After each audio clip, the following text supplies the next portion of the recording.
أعوذ بالله من الشيطان الرجيم بسم الله الرحمن الرحيم আমি শহীদ ওসমান পাটোয়ারির বাবা এমন একটা সময়ে বক্তব্য দিতে দাঁড়িয়েছি। আজকের এই দিনে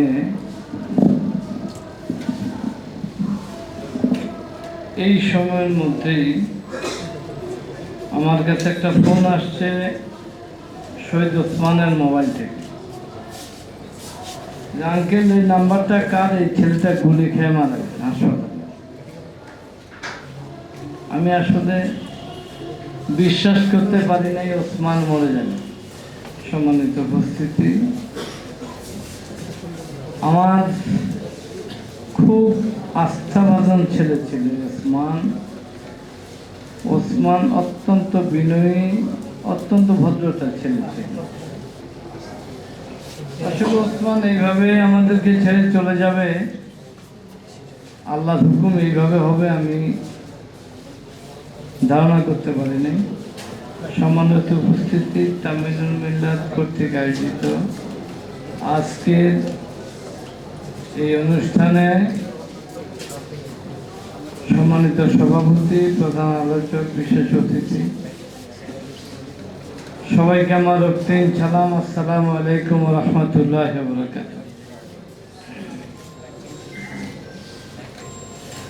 এই আন্দোলনে মাদ্রাসার স্টুডেন্টদের কি পরিমাণ যে অবদান ছিল এটা আসলে ভাষায় প্রকাশ করা যায় না। আজকে খুব ভারাক্রান্ত হৃদয়ে বলবো, আমার মনে হয়, আমি নাম ধরে বলি, বাংলাদেশ জামায়াতে ইসলাম না থাকলে আমাদের মতো এই শহীদের বাপ মাগুলি কোথায় যে থাকতো, কোন জঙ্গলে গিয়ে থাকতো আল্লাহ ভালো জানে। কেউ আমাদের খবর নিত না, কোনো মানুষ আমাদের খবর নেওয়ার লোক নাই। আমি দেখছি বাংলাদেশে এই জুলাই আগস্টে, এই জুন জুলাই প্রোগ্রামে এমনও দিন 4-5টা প্রোগ্রামে দাওয়াত পেয়েছে। বাংলাদেশে তো আরো দল আছে, একটা দল এই জুলাই নিয়ে, জুলাই ইয়েগুলো নিয়ে কোনো প্রোগ্রাম, কোনো সেমিনার, সিম্পোজিয়াম কিচ্ছুই করে নাই, কোনো পাত্তাই নেই শহীদ পরিবার। এই মাদ্রাসার স্টুডেন্ট যদি আসলে এই আন্দোলনে অংশগ্রহণ না করতো, আমার মনে হয় এই স্বৈরাচার দমন করা সম্ভব হইত না। তো আমরা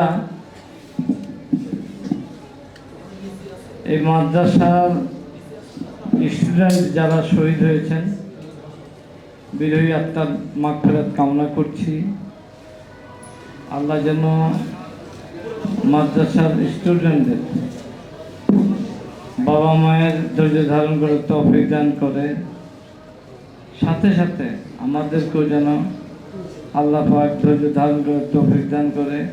আজকে এমন একটা দিন,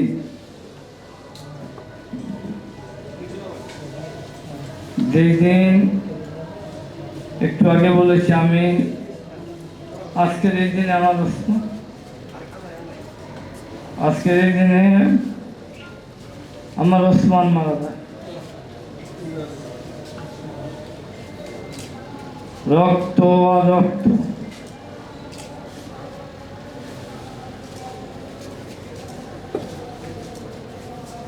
আমি তার লাশ দেখে বুঝতে পারি নাই, মনে হয় যে আমার দিকে তাকিয়ে রয়েছে, ওসমান মনে হয় মরে না। আমি অনেকবার এই কথা বলেছি। ওসমান সকাল 9টার সময় যাওয়ার সময় আমার কাছে বলতে, আব্বু তুমি আমাকে মাফ করে দিও, তোমার সাথে আমার হয়তো আর দেখা হবে না। কিন্তু দেখা তো হইল অ্যাম্বুলেন্সের ভিতরে। আজও কোনো লাশের গাড়ি দেখলে আমার কলিজা ফাঁক করে ওঠে, মনে হয় যে এই লাশের গাড়ির মতো আমার ওসমান।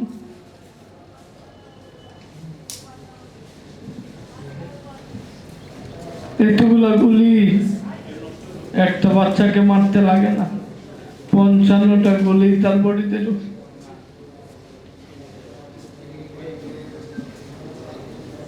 আমি সর্বশেষ বাংলাদেশ সরকারের কাছে বিনীত অনুরোধ করব জুলাই সনদ এবং গণভোট বাস্তবায়ন করার জন্য। আমি আজকের এই অনুষ্ঠানের মধ্য দিয়ে জুলাই সনদ এবং গণভোট বাস্তবায়নের জন্য আমি বর্তমান সরকারের কাছে বিনীত অনুরোধ করব।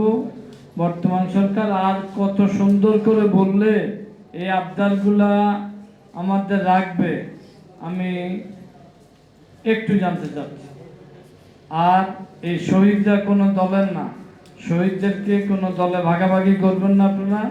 শহীদরা কোনো দল হয়ে দলের জন্য গিয়ে শহীদ নেই, একটাই তাদের উদ্দেশ্য ছিল ইনসাফকে বাস্তবায়ন করার জন্য, ইনসাফ প্রতিষ্ঠিত হওয়ার জন্য তারা তাদের বুকের তাজা রক্ত ঢেলে দিয়েছেন। আমার সামনে অনেক মেহমান আছেন, আমার কথা ত্রুটি বিচ্ছুতি থাকলে ক্ষমা সুন্দর দৃষ্টিতে দেখবেন। আল্লাহ হাফেজ। আসসালামু আলাইকুম ওয়া রাহমাতুল্লাহি ওয়া বারাকাতুহু।